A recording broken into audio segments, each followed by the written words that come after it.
guys! Welcome to my channel! Maayong buntag. So today, we're going to discuss about facilitating expressions to help you enrich your vocabulary and learn Cebuano by yourself. So, the first question or the first thing I'm going to teach you is how to ask for something in Binisaya. So, you use this to ask for a word, a phrase, or a sentence. So how do we say it? We say, unsay binisaya sa blank. Now, of course, the blank, you can supply it with a word. For example, unsay binisaya sa church. And you want to challenge yourself? How about asking for a phrase? Unsay binisaya sa a big church. Now, you want to challenge yourself some more. So how about asking a sentence? Unsay binisaya sa I want to see the Mandawa Church. Okay. Now, at first, you couldn't get what the local said to you. You can ask him or her to repeat it. You say, Usba palihog.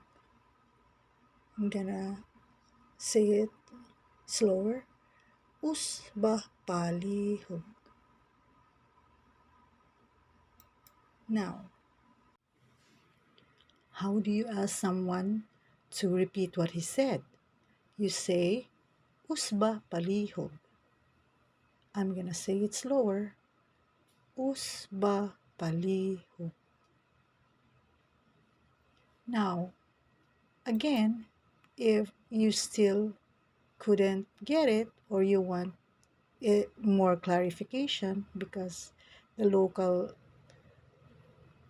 just rattled on, so you can say Hinaya palihog, which means slowly, please. So I'm gonna say it slower. Hinaya palihog. Now, when you approach someone and you want to say, excuse me please, you say, tabi palihog. I'll repeat, tabi palihog. Here's a simple dialogue among two ladies. The first lady is Hillary and the second is Marian.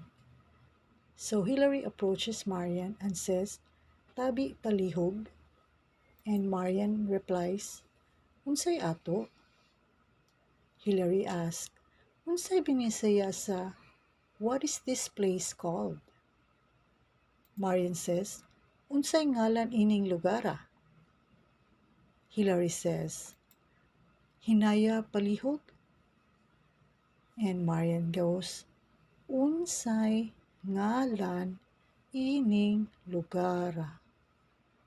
And Hillary said, salamat kaayo.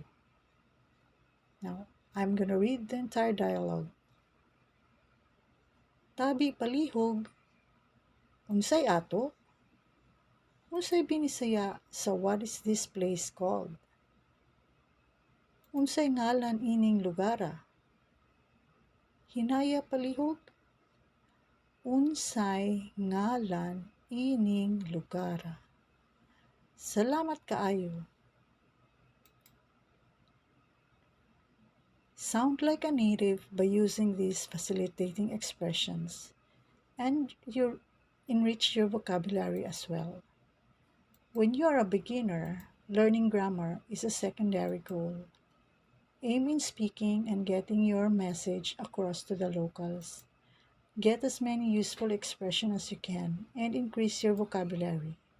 Before you know it, you will be speaking automatically with confidence, which is the end goal. Salamat kaayo mga higala. Hangtod sa sunod nga leksyon, kita tapuhon. Kung giganahan ka ini nga video, palihog ko og like ug subscribe sab